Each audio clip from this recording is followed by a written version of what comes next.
It came to pass after these things that the butler and the baker of the king of Egypt offended their lord, the king of Egypt. And Pharaoh was angry with his 2 officers, the chief butler and the chief baker. So he put them in custody in the house of the captain of the guard, in the prison, the place where Joseph was confined. And the captain of the guard charged Joseph with them, and he served them. So they were in custody for a while. Then the butler and the baker of the king of Egypt, who were confined in the prison, had a dream. Both of them, each man's dream in one night, and each man's dream with its own interpretation. And Joseph came into them in the morning and looked at them, and saw that they were sad. So he asked Pharaoh's officers, who were with him in the custody of his lord's house, "Why do you look so sad today?" "We each have had a dream, and there is no interpreter of it." Do not interpretations belong to God? Tell them to me, please. Then the chief butler told his dream to Joseph. "Behold, in my dream a vine was before me, and in the vine were 3 branches. It was as though it budded, its blossoms shot forth, and its clusters brought forth ripe grapes. Then Pharaoh's cup was in my hand, and I took the grapes and pressed them into Pharaoh's cup, and placed the cup in Pharaoh's hand." This is the interpretation of it. The 3 branches are 3 days. Now within 3 days, Pharaoh will lift up your head and restore you to your place, and you will put Pharaoh's cup in his hand according to the former manner when you were his butler. But remember me when it is well with you, and please show kindness to me. Make mention of me to Pharaoh, and get me out of this house. For indeed I was stolen away from the land of the Hebrews, and also I have done nothing here that they should put me into the dungeon." When the chief baker saw that the interpretation was good, he said to Joseph, "I also was in my dream, and there were 3 white baskets on my head. In the uppermost basket were all kinds of baked goods for Pharaoh, and the birds ate them out of the basket on my head." This is the interpretation of it. The 3 baskets are 3 days. Within 3 days, Pharaoh will lift off your head from you and hang you on a tree, and the birds will eat your flesh from you.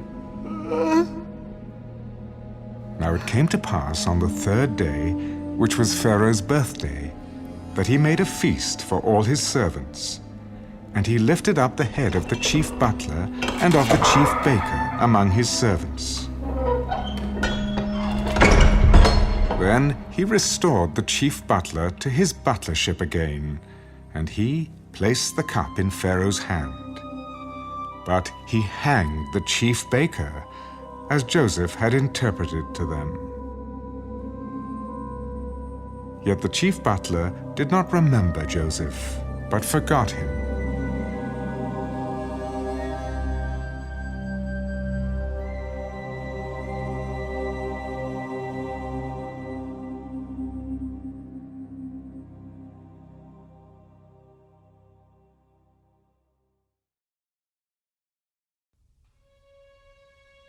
Then it came to pass, at the end of 2 full years, that Pharaoh had a dream.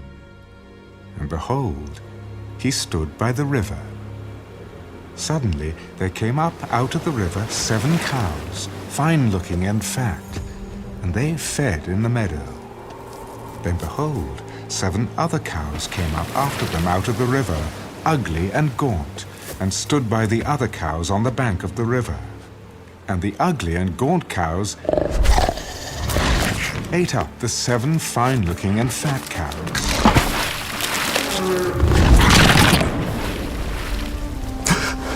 So Pharaoh awoke. He slept and dreamed a second time. And suddenly 7 heads of grain came up on one stalk, plump and good. Then behold, 7 thin heads, blighted by the east wind, sprang up after them. And the 7 thin heads devoured the 7 plump and full heads. So Pharaoh awoke, and indeed, it was a dream.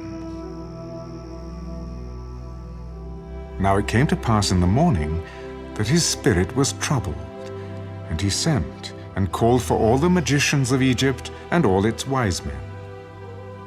And Pharaoh told them his dreams, but there was no one who could interpret them for Pharaoh. Then the chief butler spoke to Pharaoh.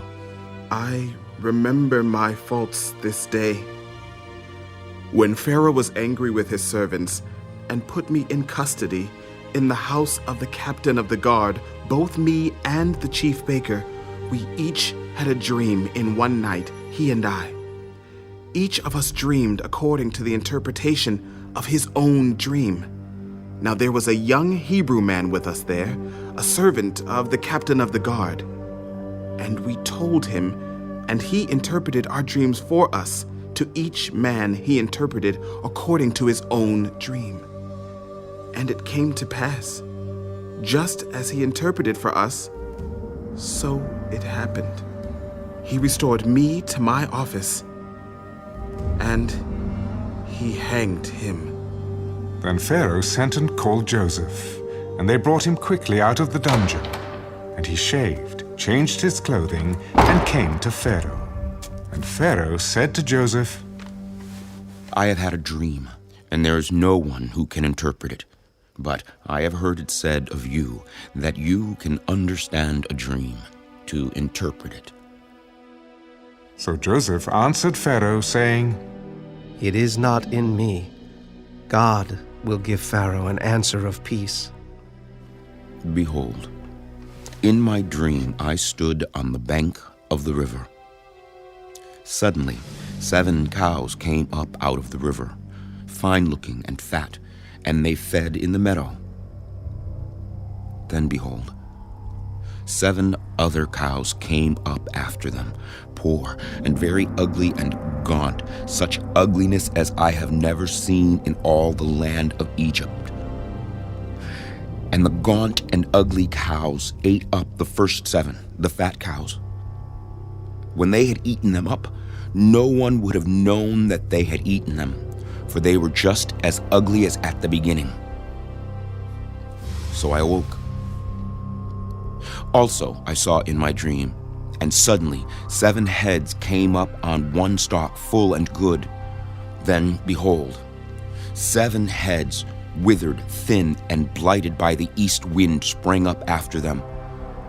And the thin heads devoured the 7 good heads. So I told this to the magicians, but there was no one who could explain it to me. The dreams of Pharaoh are one. God has shown Pharaoh what he is about to do. The 7 good cows are 7 years, and the 7 good heads are 7 years. The dreams are one. And the 7 thin and ugly cows which came up after them are 7 years, and the 7 empty heads blighted by the east wind are 7 years of famine. This is the thing which I have spoken to Pharaoh.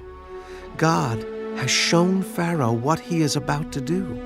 Indeed, 7 years of great plenty will come throughout all the land of Egypt, but after them 7 years of famine will arise, and all the plenty will be forgotten in the land of Egypt, and the famine will deplete the land.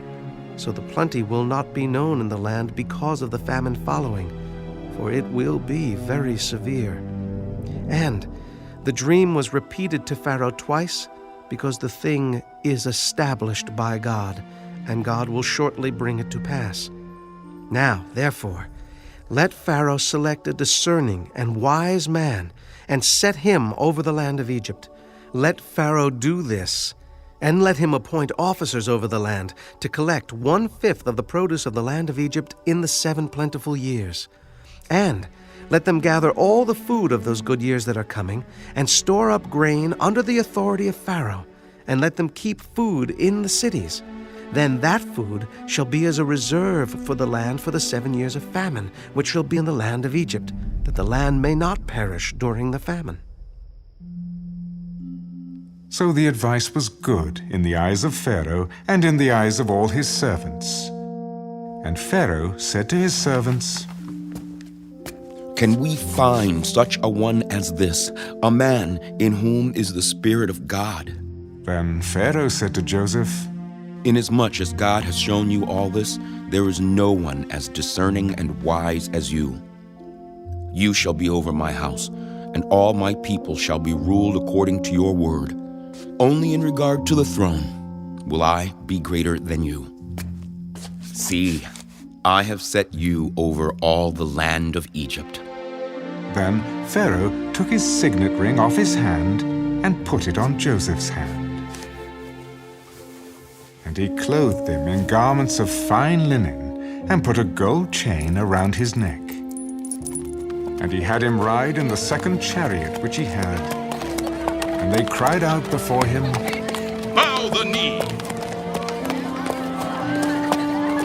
So he set him over all the land of Egypt.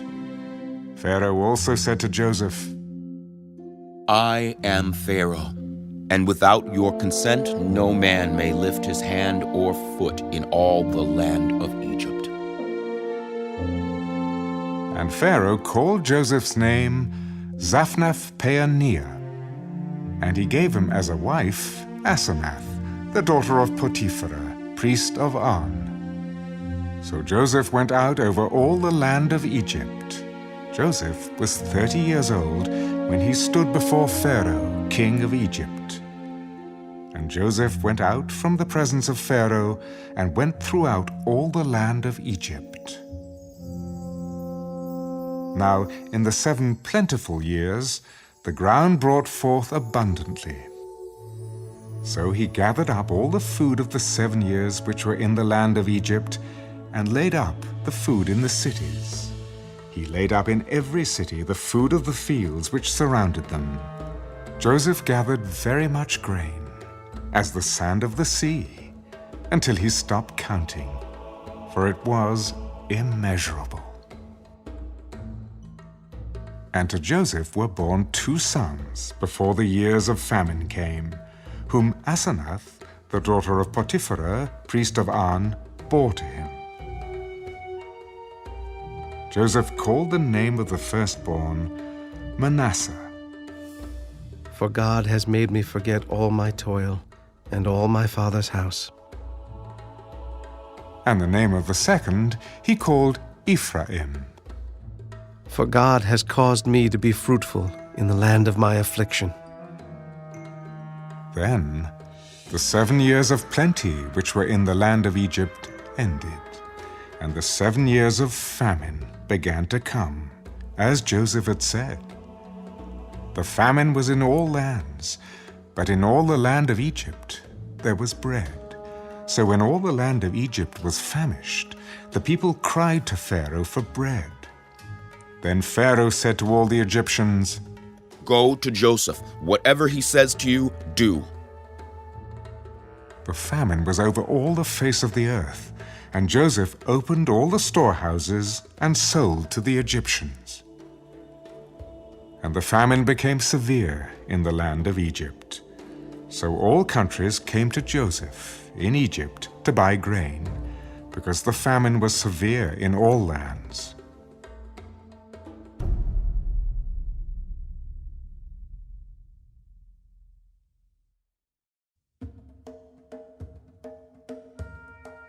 When Jacob saw that there was grain in Egypt, Jacob said to his sons, Why do you look at one another?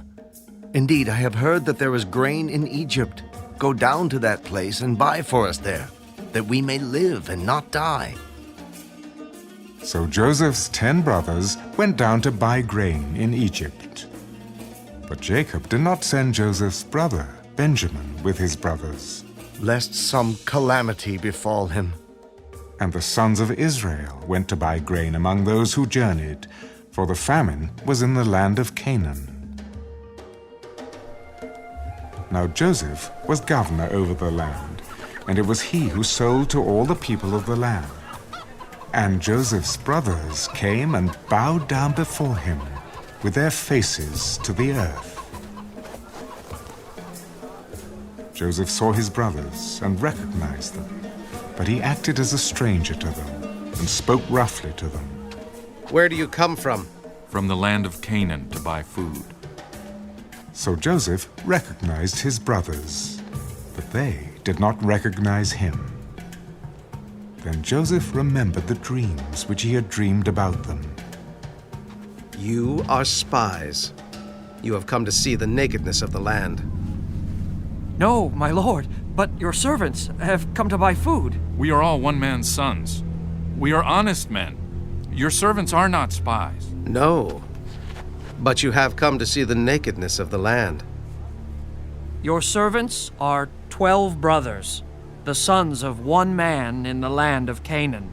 And in fact, the youngest is with our father today, and one is no more.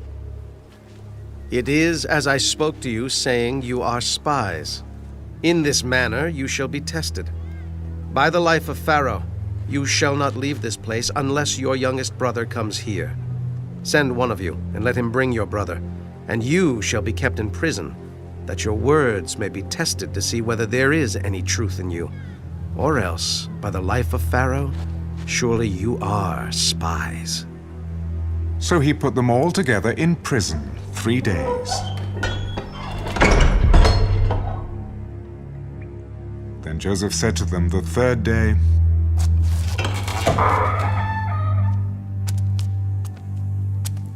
Do this and live, for I fear God. If you are honest men, let one of your brothers be confined to your prison house. But you, go and carry grain for the famine of your houses, and bring your youngest brother to me, so your words will be verified, and you shall not die. and they did so. Then they said to one another, We are truly guilty concerning our brother, for we saw the anguish of his soul when he pleaded with us, and we would not hear. Therefore, this distress has come upon us.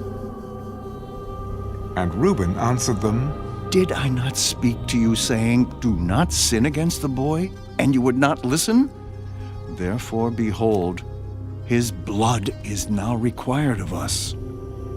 But they did not know that Joseph understood them, for he spoke to them through an interpreter.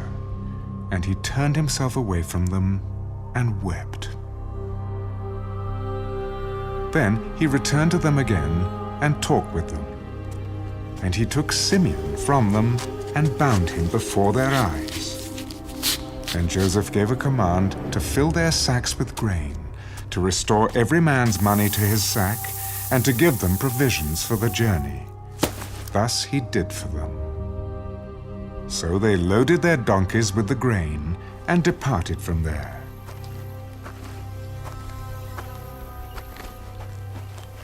But as one of them opened his sack to give his donkey feed at the encampment, he saw his money, and there it was, in the mouth of his sack. My money has been restored, and there it is, in my sack. Then their hearts failed them, and they were afraid, saying to one another, What is this that God has done to us?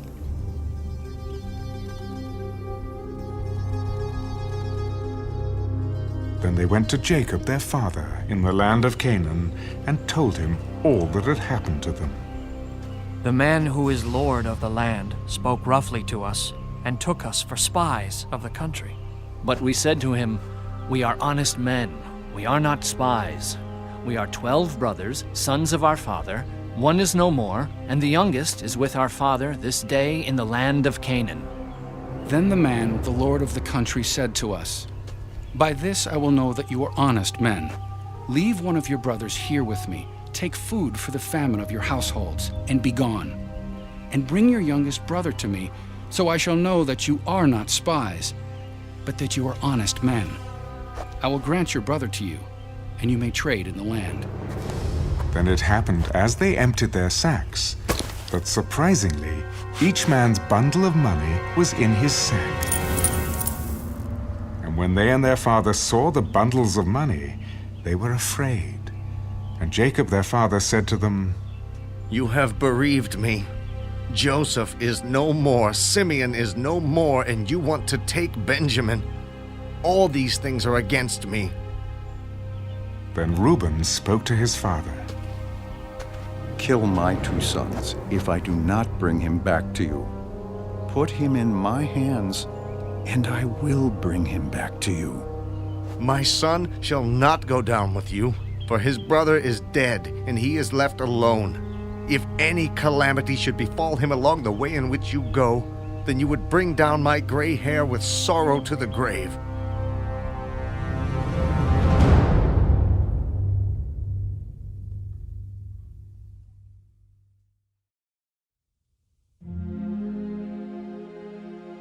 Now the famine was severe in the land.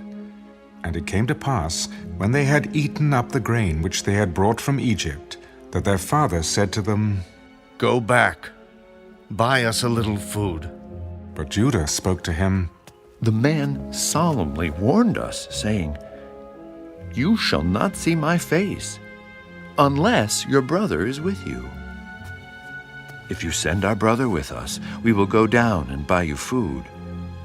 But if you will not send him, we will not go down. For the man said to us, You shall not see my face, unless your brother is with you.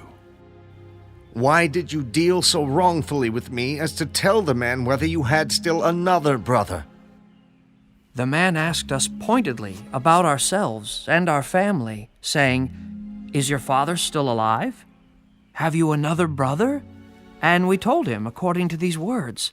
Could we possibly have known that he would say, Bring your brother down? Then Judah said to Israel his father, Send the lad with me, and we will arise and go, that we may live and not die. Both we and you, and also our little ones. I myself will be surety for him. From my hand you shall require him. If I do not bring him back to you and set him before you, then let me bear the blame forever. For if we had not lingered, surely by now we would have returned the second time. If it must be so, then do this. Take some of the best fruits of the land in your vessels and carry down a present for the man. A little balm and a little honey, spices and myrrh, pistachio nuts and almonds. Take double money in your hand, and take back in your hand the money that was returned in the mouth of your sacks. Perhaps it was an oversight. Take your brother also, and arise, go back to the man. And may God Almighty give you mercy before the man, that he may release your other brother and Benjamin. If I am bereaved, I am bereaved. So the men took that present and Benjamin, and they took double money in their hand, and arose and went down to Egypt, and they stood before Joseph. When Joseph saw Benjamin with them, he said to the steward of his house, Take these men to my home, and slaughter an animal and make ready, for these men will dine with me at noon. Then the man did as Joseph ordered, and the man brought the men into Joseph's house. Now the men were afraid, because they were brought into Joseph's house. It is because of the money, which was returned in our sacks the first time, that we are brought in, so that he may make a case against us and seize us, to take us as slaves with our donkeys. When they drew near to the steward of Joseph's house, they talked with him at the door of the house. Oh, sir, we indeed came down the first time to buy food, but it happened when we came to the encampment that we opened our sacks, and there each man's money was in the mouth of his sack, our money in full weight. So we have brought it back in our hand. And we have brought down other money in our hands to buy food. We do not know who put our money in our sacks. Peace be with you. Do not be afraid. Your God and the God of your father has given you treasure in your sacks. I had your money. Then he brought Simeon out to them. So the man brought the men into Joseph's house and gave them water, and they washed their feet, and he gave their donkeys feed. Then they made the present ready for Joseph's coming at noon, for they heard that they would eat bread there.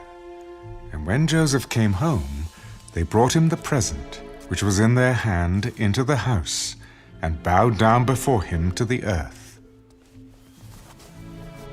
Then he asked them about their well-being. Is your father well? The old man of whom you spoke? Is he still alive? Your servant, our father, is in good health. He is still alive. And they bowed their heads down and prostrated themselves. Then he lifted his eyes and saw his brother Benjamin, his mother's son. Is this your younger brother of whom you spoke to me? God be gracious to you, my son. Now his heart yearned for his brother. So Joseph made haste and sought somewhere to weep. And he went into his chamber and wept there. Then he washed his face and came out, and he restrained himself. Serve the bread. So they set him a place by himself, and them by themselves, and the Egyptians who ate with him by themselves, because the Egyptians could not eat food with the Hebrews, for that is an abomination to the Egyptians. And they sat before him, the firstborn according to his birthright, and the youngest according to his youth. And the men looked in astonishment at one another.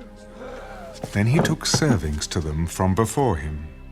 But Benjamin's serving was 5 times as much as any of theirs. So they drank and were merry with him.